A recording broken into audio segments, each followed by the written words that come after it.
अगले क्वेश्चन में क्या कह रहा है, दो फंक्शन दिए हुए हैं f(x) और g(x), उन दोनों का एडिशन, सब्ट्रैक्शन और डिवीजन निकालना है। ठीक है, दो फंक्शन क्या दिया हुआ है,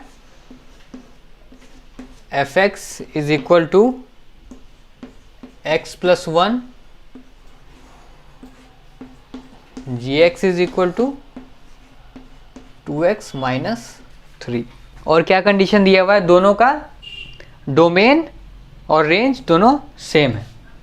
क्या है, फंक्शन f भी from real number to real number है और फंक्शन g के लिए भी सेम कंडीशन, वो भी real number to real number है। ठीक है, अब क्या हम सबको निकालना है, एडिशन, सब्ट्रैक्शन और डिवीज़न। ऐड अगर करेंगे हम सब f plus g of x,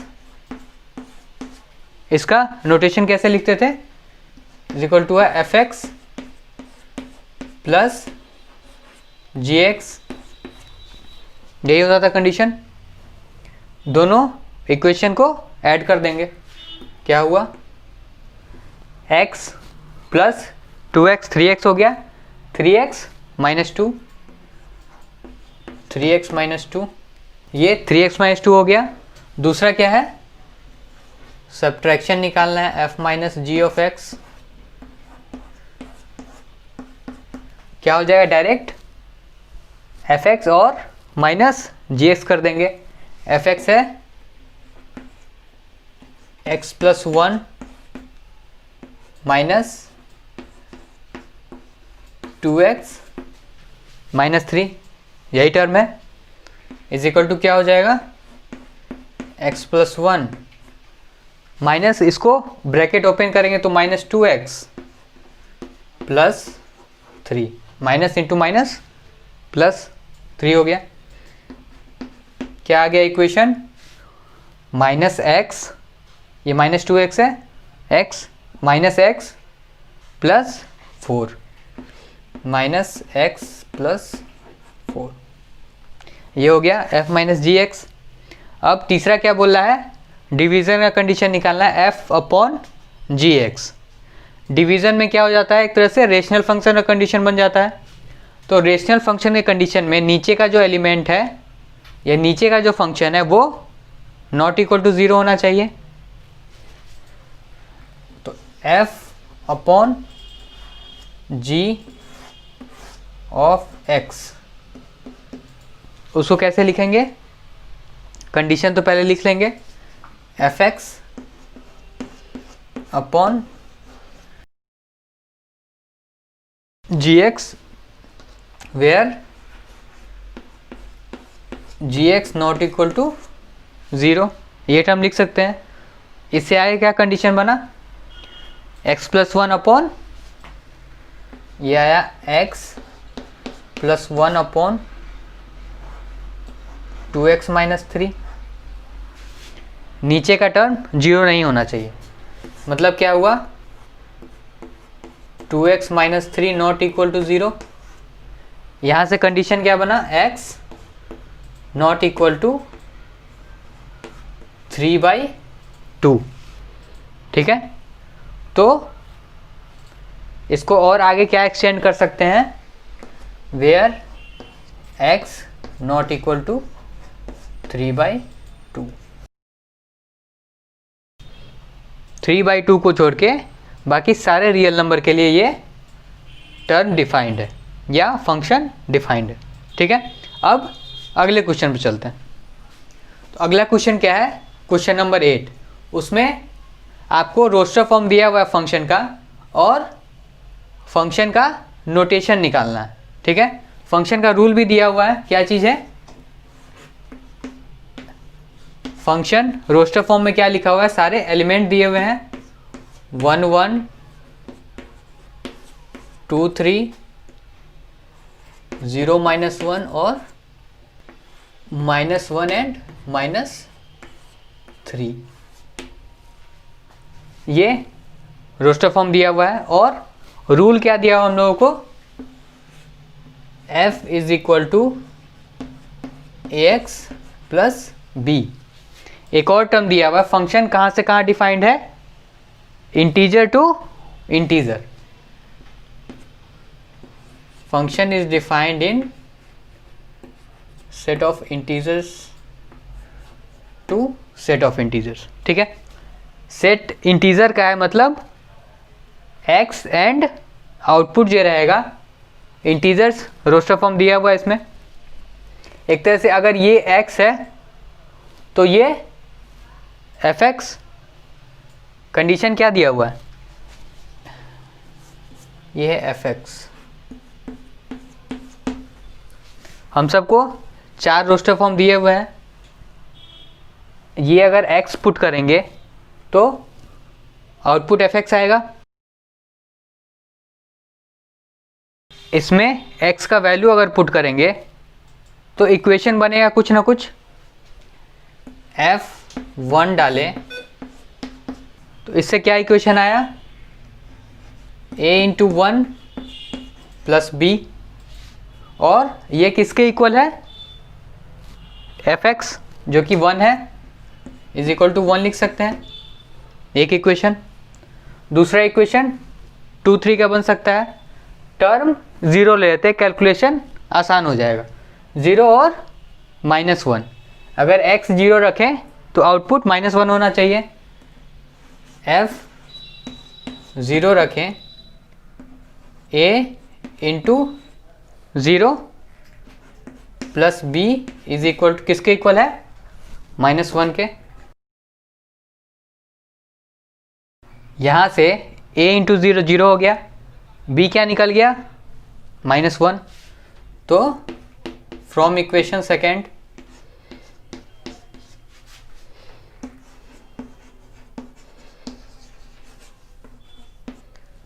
दूसरे इक्वेशन से b इज इक्वल टू -1 आ गया। इसको पहले इक्वेशन में डालेंगे तो क्या आएगा, a -1 इज इक्वल टू 1। दूसरा इक्वेशन आया क्या, पहले इक्वेशन से a -1 इज इक्वल टू 1 हो जाएगा। b का वैल्यू डाल दिए इसमें, a क्या हो गया, -1 को इधर ले गए 2।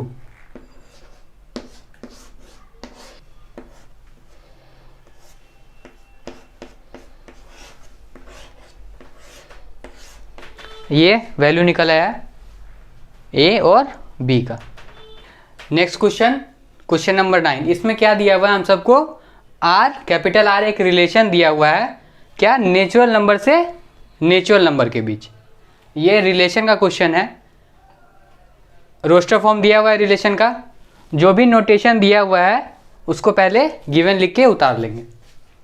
तो रिलेशन क्या है, natural number to natural number.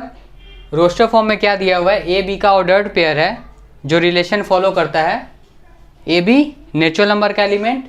इस फॉर्म में A is equal to B square, मतलब अगर b 1 है तो a हो जाएगा 1, b 2 है तो a 4 हो गया, मतलब a और b दोनों नेचुरल नंबर्स के। पहला कंडीशन लिखा हुआ है a और a का एक एलिमेंट है जो कि रिलेशन बना रहा है। इस कंडीशन से ये स्टेटमेंट ट्रू है या नहीं वो पता करना है। स्टेटमेंट क्या है, a is equal to B square होना चाहिए। यहाँ के कंडीशन से a is equal to a square, ये सिर्फ 3 नंबर के केस में पॉसिबल है, 1 के केस में, 0 के केस में और -1 के केस में। कंडीशन क्या बोल रहा है, सारे नेचुरल नंबर के केस में ये कंडीशन फॉलो होना चाहिए। तो सिर्फ 3 नंबर के केस में है और तो किसी नंबर के केस में नहीं है, तो ये आपका फॉल्स स्टेटमेंट हो गया। इसको कैसे जस्टिफाई कर सकते हैं, एक एग्जांपल ले सकते हैं। Let a is equal to 2 एक नेचुरल नंबर है, a square is equal to 4, हमसे अगर रिलेशन क्या बोल रहा है, जो ऑर्डर्ड पेयर बनेगा इस रूल को फॉलो करना चाहिए, A is equal to B square के रूल को। तो ऑर्डर्ड पेयर 2 4 का बना। इस क्वेश्चन के अकॉर्डिंग 2 2 का ऑर्डर्ड पेयर होना चाहिए था, जो कि कभी पॉसिबल नहीं है, सिर्फ 3 एलिमेंट को छोड़ के।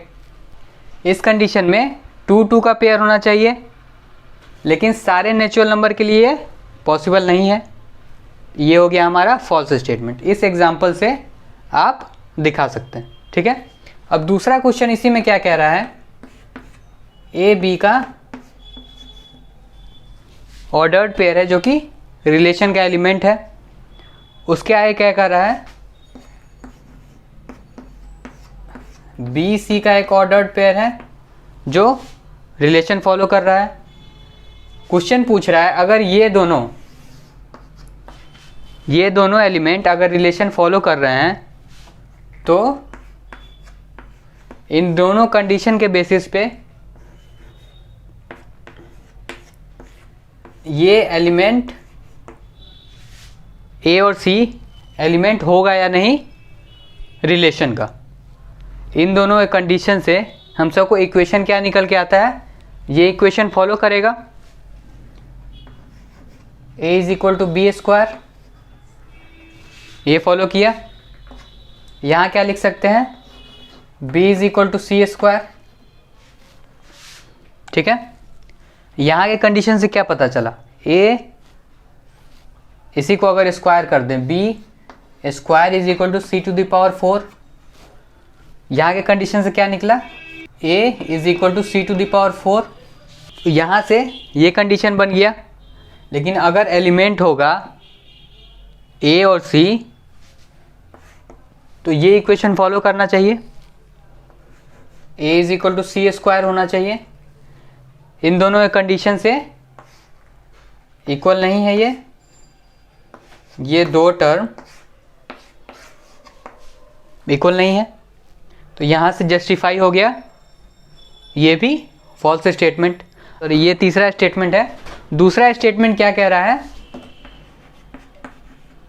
ए बी का ऑर्डर्ड पेयर रिलेशन का अगर एलिमेंट है तो बी ए का ऑर्डर्ड पेयर होगा या नहीं होगा।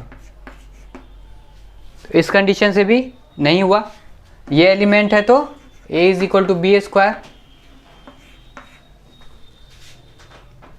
इसका फॉलो होगा।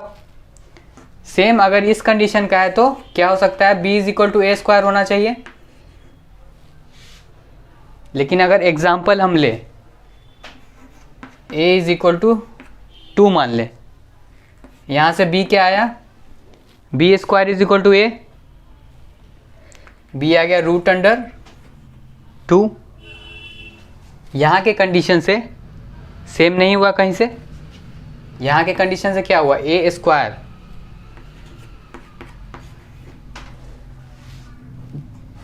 जो भी आउटपुट है b का, यहाँ √2, यहाँ पे 4, तो ऑर्डर्ड पेयर फॉलो नहीं हुआ कहीं से, ये भी फॉल्स स्टेटमेंट है। अब नेक्स्ट क्वेश्चन पे चलते हैं। क्वेश्चन नंबर 10 में क्या कह रहा है, अब 2 सेट दिया हुआ है ए एंड बी और एक रिलेशन दिया हुआ है स्मॉल एफ। हमको क्या निकालना है, एफ फंक्शन है या रिलेशन है वो जस्टिफाई करना है। तो पहले क्वेश्चन में गिवन लिख के जितना नोटेशन दिया हुआ है सारा नोट कर लेंगे। तो यहाँ पे ऑर्डर्ड पेयर्स दिए हुए हैं, हम लोग जस्टिफाई करना है ये रिलेशन है या फंक्शन है। रिलेशन के कंडीशन में क्या होता है, ऑर्डर्ड पेयर बनता है जिसमें फर्स्ट एलिमेंट सेट ए का होना चाहिए और सेकेंड एलिमेंट सेट बी का होना चाहिए।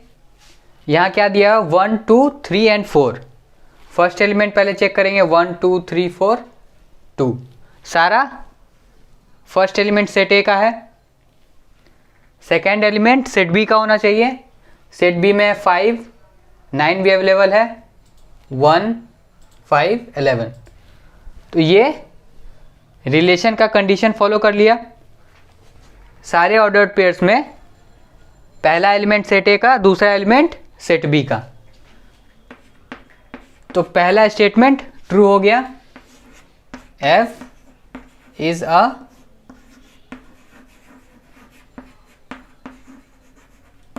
Relation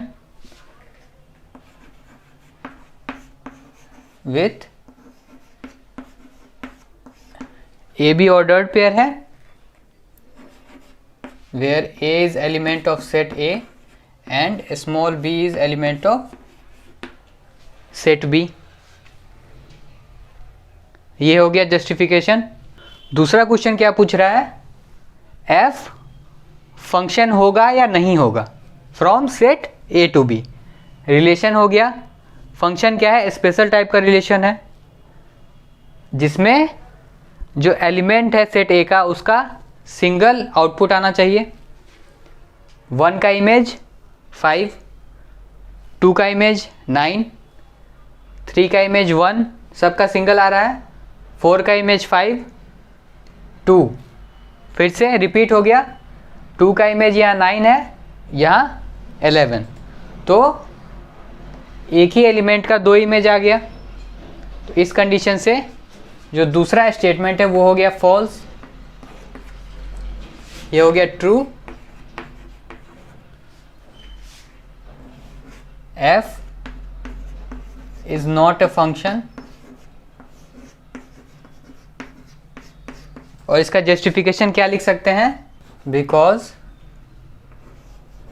2, 9 is element of f and 2, 11 is also element of relation f। ठीक है, ये हो गया जस्टिफिकेशन। अब नेक्स्ट क्वेश्चन पे चलते हैं, क्वेश्चन नंबर 11। क्वेश्चन नंबर 11 में क्या क्या नोटेशन दिया हुआ है, f सबसेट है z क्रॉस z का, मतलब इंटीजर्स का ही 2 सेट लिया हुआ है, उसमें कार्टेशियन प्रोडक्ट किया हुआ है, उसका सबसेट है f। और क्या कंडीशन बोला हुआ है, ए बी पहला एलिमेंट है a इंटू बी, और a प्लस बी दूसरा एलिमेंट है, मतलब ऑर्डर्ड पेयर बना रहे हैं जिसमें a b इंटीजर्स हैं। आगे पूछ रहा है स्मॉल f फंक्शन होगा या नहीं फ्रॉम इंटीजर टू इंटीजर। एक एग्जाम्पल से देख लेते हैं। मान लेते हैं let a is equal to -2 है और b इज इक्वल टू 0 मान लिए। ऑर्डर्ड पेयर क्या बना, a इंटू बी 0 हो गया, a प्लस बी -2, ये एक ऑर्डर्ड पेयर बना। दूसरा एक कंडीशन ले लेते हैं, मान लेते हैं let a is equal to 0, b is equal to 2, दोनों इंटीजर है। ऑर्डर्ड पेयर क्या बना, a b 0 into 2 0, a plus b 0 plus 2 2, ये भी एलिमेंट है f का, ये भी एलिमेंट है f का।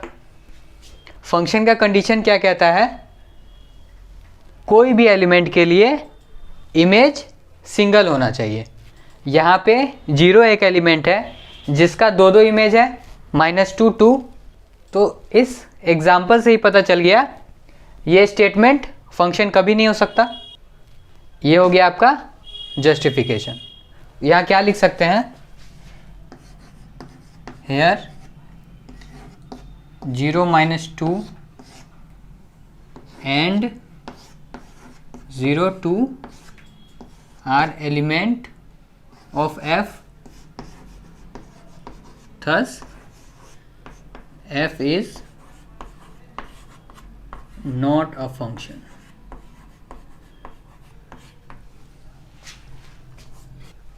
ये जस्टिफिकेशन। तो नेक्स्ट क्वेश्चन पे चलते हैं। क्वेश्चन नंबर 12 में क्या बोल रहा है, हम सबको रेंज निकालना है। 2 सेट है, सेट ए दिया हुआ है दूसरा सेट नेचुरल नंबर का है। जब तक स्मॉल f के बारे में नहीं लिखा है कि वो रिलेशन है, तब तक उसे हमेशा फंक्शन मानेंगे। f के बारे में यहाँ पे कुछ नहीं दिया है तो f को फंक्शन लेके चलेंगे। f कहाँ से कहाँ डिफाइन है? From a to n, set a से नेचुरल नंबर में। बोला है fn, एक कंडीशन दे दिया, highest prime factor of n। n क्या है? Element of set a। n set a का एलिमेंट है। तो उस कंडीशन से ऑर्डर्ड पेयर पहले तो बना लेंगे हम लोग। f9 क्या हुआ?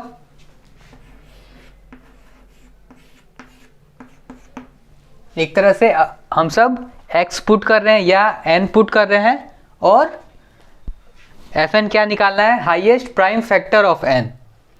जो हाईएस्ट प्राइम नंबर जो टर्म को डिवाइड कर दे वो लिखना है। 9 को कौन सा हाईएस्ट प्राइम नंबर डिवाइड कर सकता है? 3 प्राइम नंबर है, डिवाइड कर सकता है। 9 का इमेज 3 हो गया। सिमिलरली 10 रखेंगे, 10 का इमेज 5, हाईएस्ट प्राइम नंबर यही है। 11 रखें, हाईएस्ट प्राइम नंबर 11 एक प्राइम नंबर है, हाईएस्ट प्राइम नंबर हो गया। 12 रखें, 12 का भी हाईएस्ट प्राइम नंबर 3।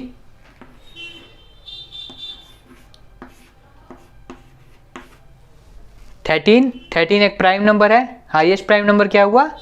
13। तो रेंज में कौन कौन से एलिमेंट आए? 3, 5, 3, 11, 13। रेंज भी एक सेट है, एलिमेंट रिपीट नहीं होना चाहिए, तो 3 रिपीट नहीं होगा। हम सब का रेंज क्या आ गया? जो भी आउटपुट निकला है वो एक सेट के अंदर डाल देंगे। आया 3, 5, 11 एंड 13। ये हो गया रेंज। अब यहाँ पे आपका जो दूसरा चैप्टर है रिलेशन एंड फंक्शन वो कंप्लीट हो गया। अगर कोई भी प्रॉब्लम आएगा आप कमेंट सेक्शन में मैसेज कर सकते हैं या आप मेल कर सकते हैं। ठीक है, थैंक यू।